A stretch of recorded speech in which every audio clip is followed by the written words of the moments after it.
Scared of the dark. First hour. When I was a child, like others, I was scared of sleeping by myself. But I had a reason. I woke up at 12 a.m. with a very strong urge to use the bathroom. I sat up and saw something curled up at the end of my bed. I thought it was my dog, Matty. It was normal for her to sleep at the end of my bed, but something was different. She felt heavier. Maybe Mom just gave her too much food, I thought. I got up out of my bed and looked into the dark hallway. The only illumination was the flickering bathroom light. I was 6 at the time and terrified of the dark. I looked back to see if Matty was following me like she always did when I got up. She wasn't there. Weird, I thought. I'll run to the bathroom, and that way nothing will get me. I thought that if I ran fast enough, I wouldn't even see the darkness. So I tried that. My bare feet thudded rapidly, and I barely looked where I was going. Then I was in the bright bathroom. But something felt wrong. It seemed cold. Maybe Spring left the window open, I thought. While I was sitting on the toilet, I looked up at the skylight. Is that what they're called? And realized something. The window was opened, and when I saw that, I knew something was up. My mom specifically said not to touch the chain. Where I was at, there was this chain used to open the window, so you would have to pull it a certain way for it to open. So I just closed it, washed my hands, and got ready to run back to my room. Until I heard Matty. She was downstairs barking at something, so I just thought she had run downstairs after I went to the bathroom. Once I'd finished drying my hands, the bathroom light cut out with a snap. I was in complete darkness. I screamed and tore open the door and ran as fast as I could to my parents' room. I broke Mom's door down, jumped under the covers, and tried to fall asleep. But a sound ripped through the warmth of her bed, a piercing screech. Once I heard that, I was terrified, because I knew what it was.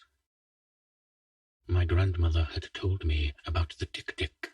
It was a creature that attacked at night, but it only went after pregnant women and little kids.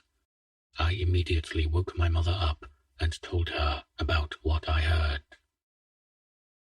It's probably just car tires, she groaned, going back to sleep. I looked at my mother's alarm clock.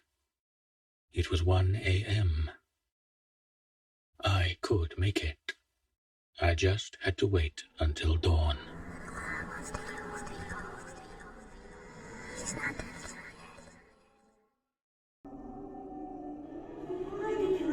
Second hour. The kitchen.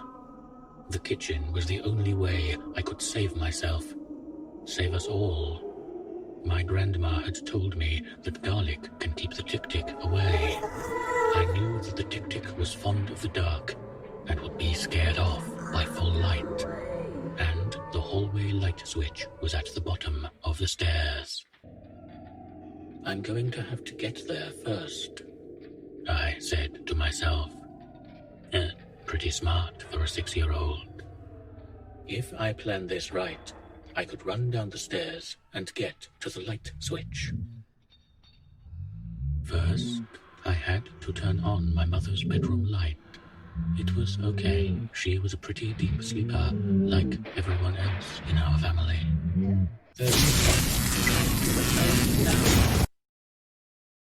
I crept out from under the covers and took a step.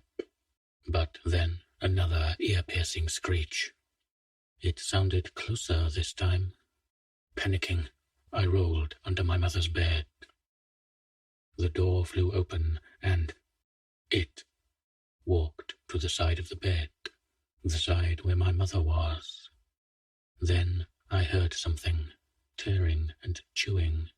I tried my hardest not to cry, and decided that once the creature left, I would run out of the room and run down the stairs and get to the light switch.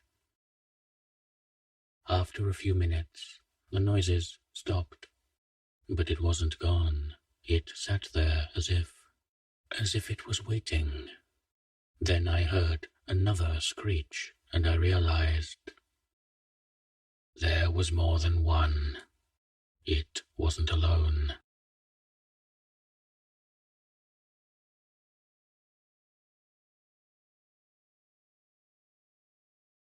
Third hour. I looked at my bright-colored Minnie Mouse watch. It was 2:03 in the morning. Only 3 more hours left. I could either hide under my mother's bed while those things ate my siblings, or I could get over my fear and turn on the lights. Then I heard a thump. I looked over and saw the tick-tick looking at me. It didn't react, but then I realized its eyes were on the side of its head. It couldn't see me. Its face was just a huge mouth. I put my hand on my own mouth, trying not to make any sound. Then I heard my brother's voice. He was shouting, screaming. I forced myself not to start crying. I decided now was the time. Turn on the lights. It can't stand the light. I rolled out from under my mother's bed and ran to my brother's room. As I pressed the switch, I glimpsed the tick-tick scurrying out of the broken window. I grabbed my brother Spring and told him, "We need to get Sunny and Baby." He nodded wordlessly, wiping his eyes. We ran down the hallway into my sister's room. As the lights flickered on, I saw the tick-tick crawl into the shadows of the closet. We quickly shook my sisters awake, and the 4 of us ran down the stairs. We reached up and managed to turn on the dim bulb by the front door. The large dining room was in complete darkness, and the light switch was right at the other side, high up next to the kitchen.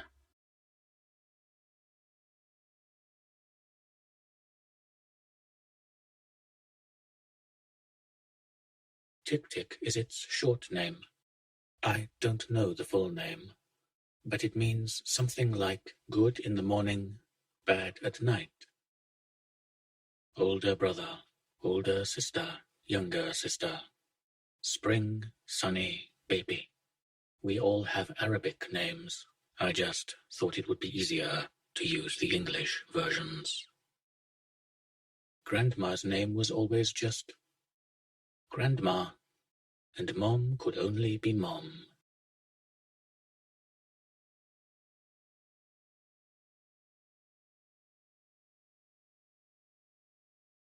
Fourth hour.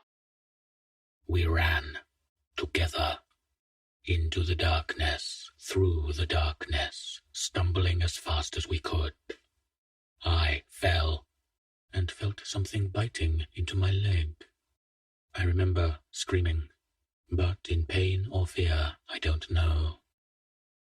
Sunny smacked on the light, and the tick-tick flitted away somewhere. Spring sat me in the kitchen next to the refrigerator as the others looked for garlic. We only have garlic powder. Will that work? Sunny said. Grandma said that if we don't have garlic, salt would work too, but we should carry the garlic powder just in case. We need to go back upstairs and see if Mom is all right. She should be all right, I said, squeezing my leg hard, trying to stop it hurting. Grandma said tick-ticks only go after little kids and pregnant people. Sunny saw I was in pain and said, I'm going to get the first aid kit. Spring asked, where is Matty? She's upstairs, sleeping on my bed, I answered.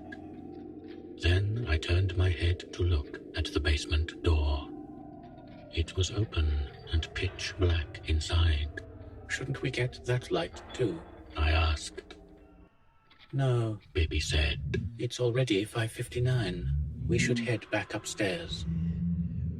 We grabbed the salt and garlic powder and felt safe with our weapons and each other in the light.